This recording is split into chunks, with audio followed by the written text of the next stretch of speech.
ರಾಜಸ್ಥಾನದ ಮರುಭೂಮಿನಲ್ಲಿ ನೀರು ಸಿಗೋದೇ ಕಷ್ಟ. ಅಂತಹ ಸಮಯದಲ್ಲಿ ಬೋರ್ವೆಲ್ ಕೊರಿಲಿಕ್ಕೆ ಹೋದಾಗ ಆದಂಥ ಒಂದು ಘಟನೆ 2024 ಅಂತ್ಯದಲ್ಲಿ ನಡೆದಿರ್ತಕ್ಕಂಥ ಒಂದು ಘಟನೆ ಸೋಷಿಯಲ್ ಮೀಡಿಯಾದಲ್ಲಿ ಎಲ್ಲ ಕಡೆ ಹರಿದಾಡ್ತಾ ಇದೆ. ಆ ಬಗ್ಗೆ ಒಂದಷ್ಟು ಮಾಹಿತಿ ಕೊಡೋದಕ್ಕೆ ಬಂದೆ. ಮನುಷ್ಯ ವಿಜ್ಞಾನದಿಂದ ಎಷ್ಟೆಲ್ಲ ಮುಂದುವರೆದ್ರೂ ಕೂಡ ಪ್ರಕೃತಿ ಮುಂದೆ ಅವನು ಶೂನ್ಯ ಅನ್ನೋದಕ್ಕೆ ಇದು ಒಂದು ನಿದರ್ಶನ.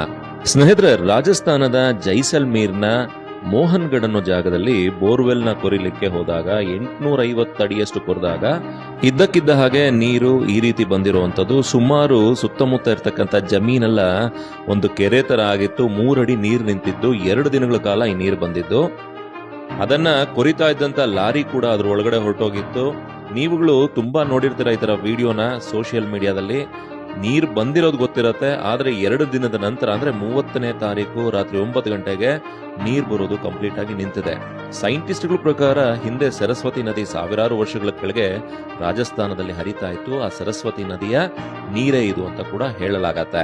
ಪ್ರಪಂಚದಲ್ಲಿ ವಿಜ್ಞಾನಕ್ಕೆ ನಿಲುಕದೇ ಇರುವಂತ ನಿಗೂಢ ಘಟನೆಗಳು ಇವತ್ತಿಗೂ ನೂರಾರು ನಡೆಯುತ್ತೆ.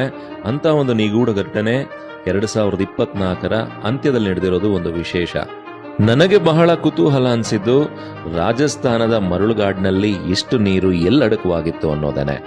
ಧನ್ಯವಾದಗಳು.